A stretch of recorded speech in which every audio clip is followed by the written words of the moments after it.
अस्सलाम वालेकुम दोस्तों।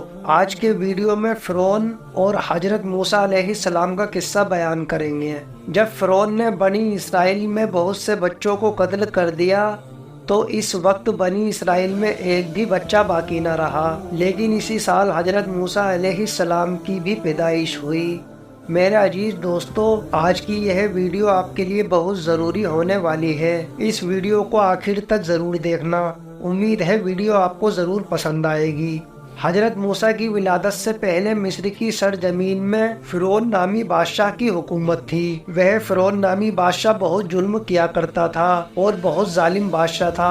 उसका जुल्म इस इंतहा तक पहुँच गया कि उसने खुदाई का दावा कर दिया। बनी इसराइल को इसने कमजोर करके अपना गुलाम बनाकर रखा हुआ था और इनके साथ इसका सलूक यह था कि वह इनके यहाँ पैदा होने वाले बच्चों में लड़कों को मौत के घाट उतरवा देता था और इनकी लड़कियों को खिदमतगारी के लिए जिंदा छोड़ देता था।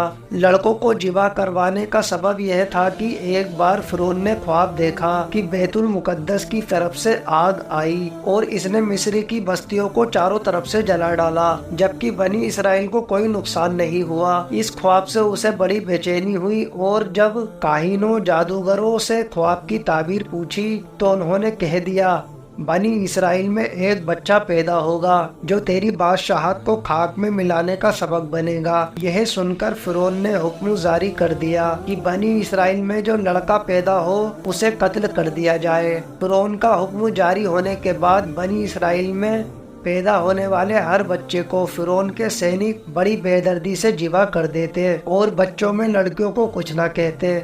यह सिलसिला काफ़ी अरसे तक ऐसे ही चलता रहा और हजारों बच्चे मौत के घाट उतार दिए गए। कुदरत इलाही से वहाँ पर अजीब अजीब घटनाएं होने लगी। इन सब चीजों को देखकर काहिनों ने फ़िरौन से कहा कि एक तरफ बनी इसराइल में एक अजीब घटनाएं घट रही हैं और दूसरी तरफ इनके बच्चे भी कत्ल किए जा रहे हैं। अगर यही सूरत हाल रही तो हमें खिदमतकार कहाँ मिलेंगे। इस पर फ़िरौन ने हुक्म दिया कि 1 साल बच्चे कत्ल किए जाएं और 1 साल बच्चे छोड़ दिए जाए। चुनाचे जो साल छोड़ने का था इसमें हजरत हारून अलैहिस्सलाम पैदा हुए और कत्ल वाले साल में हजरत मूसा अलैहिस्सलाम पैदा हुए। हजरत मूसा अलैहिस्सलाम की वालिदा का नाम योहानेस था। इन्हें फरिश्ते के जरिए बताया गया कि तुम्हें इस बात का खौफ हो कि फ़िरौन को मूसा अलैहिस्सलाम के पैदा होने का पता लग जाए तो मूसा को दूध पिलाओ और बेखौफ इसे मिस्र की दरिया नील में डाल देना और इसके डूब जाने का अंदेशा न करना और इसकी जुदाई का गम न करना। हम इसे तेरी तरफ दोबारा लौटाएंगे और इसे रसूल बनाएंगे।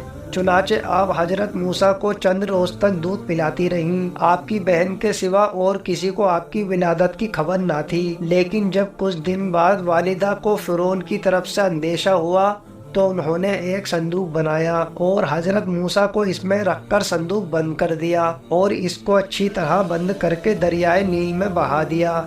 इस दरिया से एक बड़ी नहर निकलकर फ़िरौन के महल में गुजरती थी। फ़िरौन अपनी बीवी आसिया के साथ नहर के किनारे बैठा था। इसने नहर में संदूक आता देखकर गुलामों को इसे निकालने का हुक्म दिया। वह संदूक सामने लाया गया।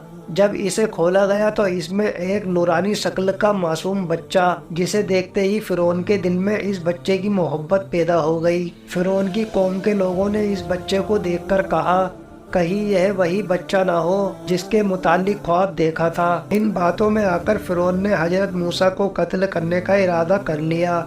लेकिन फ़िरौन की बीवी ने कहा, यह बच्चा मेरी और तेरी आंखों की ठंडक बनेगा और यह हमारा बेटा बनेगा।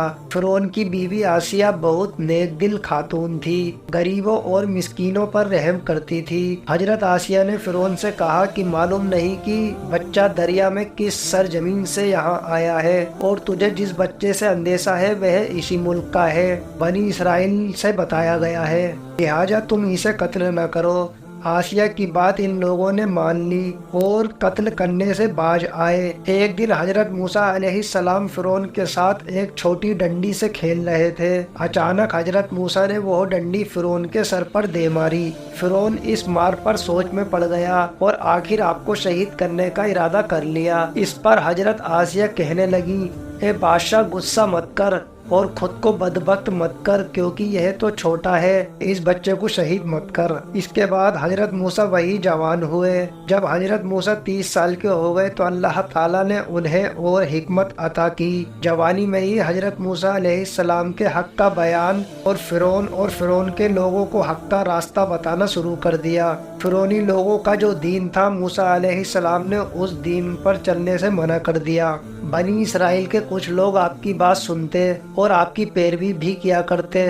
آہستہ آہستہ اس بات کا چرچا عام ہوا اور فرعون کے لوگوں نے حضرت موسیٰ کو تلاش کرنا شروع کر دیا۔ اسی طرح حضرت موسیٰ بنی اسرائیل کو اللہ کا پیغام دیتے رہے اور بنی اسرائیل کے لوگوں نے موسیٰ کا ساتھ بھی دینا شروع کر دیا، اور دوسری طرف فرعون کا ظلم بنی اسرائیل پر حد سے بڑھ گیا۔ اس کے بعد اللہ تعالیٰ نے حضرت موسیٰ کو حکم دیا کہ آپ بنی اسرائیل سے راتوں رات نکل جائیں۔ حضرت موسیٰ راتوں رات بنی اسرائیل سے نکل گئے۔